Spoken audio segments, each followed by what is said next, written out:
Ricardian equivalence is an economic theory, often associated with new classical macro, that argues that attempts to stimulate an economy by increasing debt-financed government spending are doomed to failure because demand remains unchanged. Think of this with Ricardian equivalence. If you get a tax cut today, you know eventually you have to pay the government's bill, and thus you may save your tax cut and not spend it. Government spending, if it happens now, well, you know that future tax payments are coming. So you adjust your spending now. The basic idea here is that if the government decides to give you a tax cut now, you know that you end up having to pay for what they're spending on in the future, so you adjust your behavior now. Or if they spend some extra money now, you know you're going to have to pay for it in taxes later. So you adjust your spending now. Budget deficits, either tax cuts now or extra spending now, just affect the timing of your taxes, the timing of when you're going to have to pay that bill. But that's it. It's a mere changing in the timing of taxes, and this does not actually alter your wealth, and thus the wealth of households being unaltered should create a situation where their consumption habits and patterns of their spending don't change either.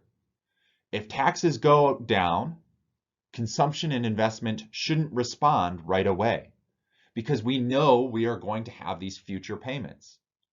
If government spending goes up now, we know that in the future, our consumption and investment must drop, and we consumption smooth, we change things now. We're eventually going to get this increase in taxes. And so we don't see these changes without a response, right? With fiscal policy, we assume that the government does something and there is no adjustment in the prediction of what will happen in the future of the households. And so they don't adjust within the Keynesian model. Ricardian equivalence says, it doesn't matter if you tax me now or tax me later. I am going to spend the same way. And so if you spend money now, government, I know that taxes are coming, and so I adjust everything to that behavior now.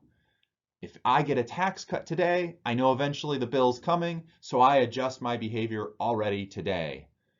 Everything gets adjusted. It doesn't matter if you tax now or tax later. It's all equivalent. So that these attempts to stimulate an economy with debt-financed government spending, fiscal policy, it's going to be doomed to failure because demand, aggregate demand, remains unchanged because I don't really care if you're going to tax me in the future or tax me now. My aggregate demand is adjusted according to what I know will happen to my overall wealth. And my overall wealth, it doesn't matter if you tax me now or tax me later. So every current deficit is offset by the knowledge of future surpluses and adjustments in spending in expectation of a future tax bill. Whatever is going to happen in the future, tax me now, tax me later, it doesn't really matter. So you're not really going to change the economy by manipulating what happens today and then having something that offsets it in the future.